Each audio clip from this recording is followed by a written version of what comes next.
que para falar de Moçambique é muito difícil para mim. Cada vez que alguém vem me perguntar como foi a viagem, parece que eu travo e não sei bem o que dizer. Mas é porque é um monte de emoção misturada, né? E aí eu quero transmitir aquilo que eu vivi, sabe? De uma forma que as pessoas sintam isso. Eu sei que é impossível, mas é esse meu sentimento. Como que eu vou falar pra alguém como foi? E foi uma coisa tão profunda, tão intensa, né? Em todos os aspectos. Moçambique tem uma população de um pouquinho mais de 28 milhões de habitantes. São Paulo, o estado de São Paulo tem mais de 45 milhões. Então o país inteiro tem 28 milhões. Moçambique só se tornou independente de Portugal em 1975, quando a gente foi em 1822, por aí. Dois pequenos dados ajudam um pouco a gente a compreender a cultura de lá, né? Eu vou contar um pouco hoje sobre como foi a construção da casa. Nós somos numa equipe de 18 pessoas, então eu estava sob a responsabilidade da Igreja Quírios e eu fui parte dessa equipe. Nós tivemos a orientação do pastor Jefferson, que é um missionário responsável que está lá em Moçambique, que já está lá há 3 anos, ele é a esposa e os filhos, e ele veio para o Brasil e conversou com a gente, contou um pouco sobre como era lá, né? E uma coisa que a gente ouviu, que no começo eu não gostei de ter ouvido, foi que o povo lá é um povo muito egoísta, que eles olham pra gente, olha a pessoa branca e tenta tirar a vantagem de algum jeito disso, né? E assim que a gente chegou em Beira, a gente viu essa realidade que o pastor tinha contado pra gente, e as nossas malas foram barradas. E sem nenhum motivo, né? Porque tinha algo ilegal, não era nada disso. Era só porque eles viram que era um grupo de pessoas brancas, vindas de outro lugar, que provavelmente teriam doações, e eram pessoas que tinham dinheiro na cabeça deles, né? Então eles levaram nossas malas para uma outra salinha, chamaram algumas pessoas do nosso grupo e eles queriam, de qualquer forma, tirar vantagem, pegaram parte das doações, né? Então foi bem difícil, levando algo pro povo deles, né? Era pra aquele povo e perceber, né? O egoísmo mesmo, né? Tão presente lá, né? E logo em seguida a gente percebeu que 3 das nossas malas não estavam lá. E isso queria dizer que partes da máquina também não haviam chegado, né? Nosso cronograma, que era de 10 dias, já ia estar muito apertado, né? Só foram encontradas 2 dias depois. Uma mala ainda não apareceu até hoje. Mas graças a Deus essa mala que não apareceu era só mala de doações e não era parte da máquina. Ali no aeroporto mesmo a gente já se reuniu, já orou, pediu a Deus para resolver essa situação, para ajudar. E foi muito impactante, assim, começar pisando na terra já desse jeito, né? Nós decidimos trabalhar em 3 frentes de atuação, né? A primeira era a construção da casa, a segunda era o trabalho no orfanato e a terceira frente era a evangelização nas aldeias. Então, todo dia ia um grupo de pessoas para conhecer uma aldeia, para levar doação. Bom, vou falar um pouco sobre as dificuldades, né, de começar a construir a casa. Então, a gente pensou muito sobre como ia fazer, como que a gente ia levar a máquina até lá, né? Nós levamos uma máquina de tijolo ecológico. Essa máquina é uma ferramenta, né? A gente desmontou e dividiu nas malas. E a gente levou cerca de 36 malas. Eram 2 malas por pessoa. Então era uma mala pessoal e a outra era só de doação. Produtos de higiene pessoal, tudo isso foi na mala. E também a máquina desmontada, né? Chegando lá, 13 das nossas malas não estavam. E isso queria dizer que partes da máquina também não estavam, né? E a gente tinha um cronograma bem apertado. A gente tinha 10 dias para construir essa casa. Bom, a obra começou atrasada, mas foi bom porque a gente pôde ir no espaço onde seria a construção da casa. Era num bairro próximo. E a gente começou já, né, a fundação da casa.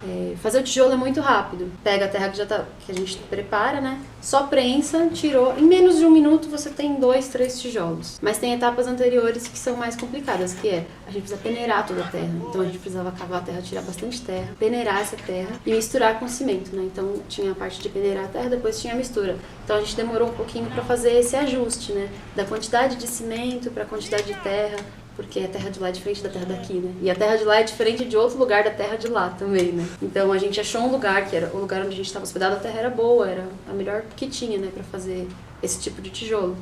Então, onde a gente estava dormindo mesmo, a gente já acordava, começava a cavar. Não fizemos isso sozinhos em momento nenhum.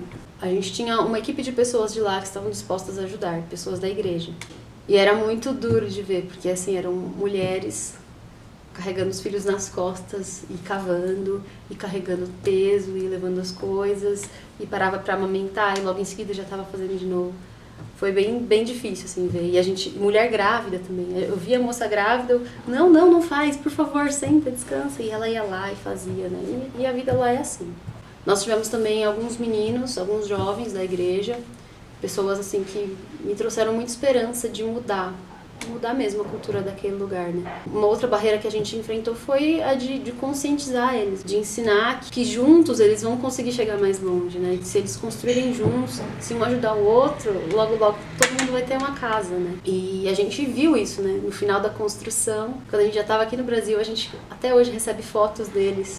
Estamos fazendo tijolos, a gente está construindo. Foi um processo muito legal, assim, de trabalhar junto mesmo, né? De suar junto. Uma outra barreira que a gente encontrou, falta de água. Nosso segundo dia acabou a água na nossa casa. E até aí a gente achava que era normal. Depois descobrimos que não, que era um cano. Como tava com esse problema no cano, eles resolveram só fechar o registro geral. As casas que tinham encanamento não estavam mais recebendo água, né? Os homens do nosso grupo foram lá e consertaram o cano. Foi um exemplo mesmo pra eles, né? Porque chegando lá, eles precisaram de água, alguma coisa pra poder limpar o cano. E os moçambicanos não quiseram ajudar. Eles ficaram parados olhando. E eles não deram a água só pra limpar o cano, tipo, se virem. E aí eles viram que os brasileiros, né, os estrangeiros consertaram o cano, eles mesmos se viraram, pegaram a água. E eles não tinham por que fazer isso, né? Então foi um exemplo mesmo, né, de como ser, de como se importar com o outro mesmo tenha nenhum proveito pra você, não tem nenhum benefício. Depois vieram agradecer a gente. Uma outra barreira que a gente encontrou foi que quando as peças da máquina chegaram, a gente meio que sobrecarregou a máquina, né? Então a produção que tinha que ser de 700 tijolos foi para 1000,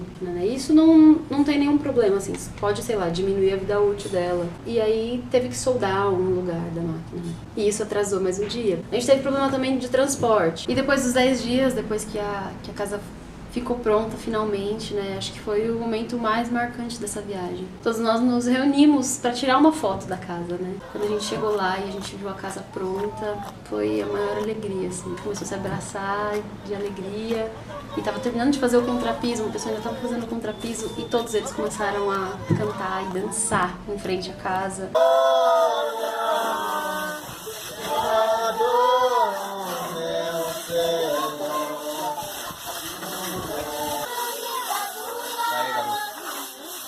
A água, quando vir, o que foi de chover? Molhar aí? Vai molhar. Ingo!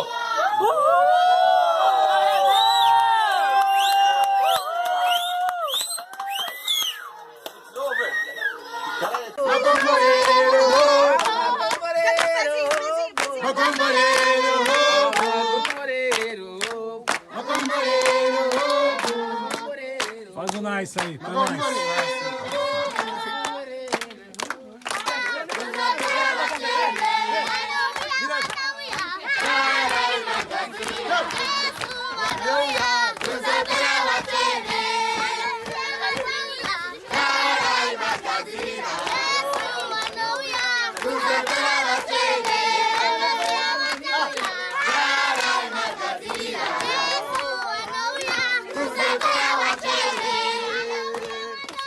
Em volta da casa e como gratidão mesmo, né? Foi muito especial. Esse momento foi muito especial. Acho que foi um dos mais marcantes pra mim da viagem.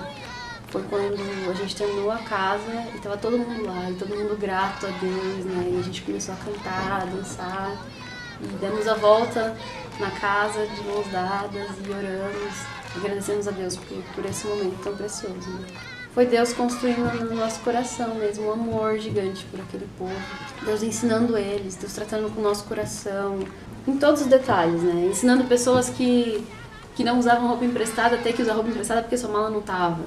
Ensinando pessoas que não podiam ficar sem tomar banho, ficar sem tomar banho, né? Então, Deus trabalhou com cada um, assim, e é muito legal ver isso, ver o jeito que Deus trabalha particularmente, né, com a gente. Então a gente estava num grupo, mas Ele sabia, né, o que cada um precisava, as necessidades de cada um. E Ele supria diariamente, todas as nossas necessidades. E como foi precioso ver a gratidão do povo, né? E a fé, né? Então tiveram lugares que a gente chegava e as crianças estavam orando, estavam ajoelhadas orando. Porque nós estávamos lá, elas estavam agradecendo a Deus porque nós éramos a resposta da oração delas, né? Elas estavam pedindo para que a gente chegasse, para que levasse doações para eles, né? Então foi muito especial.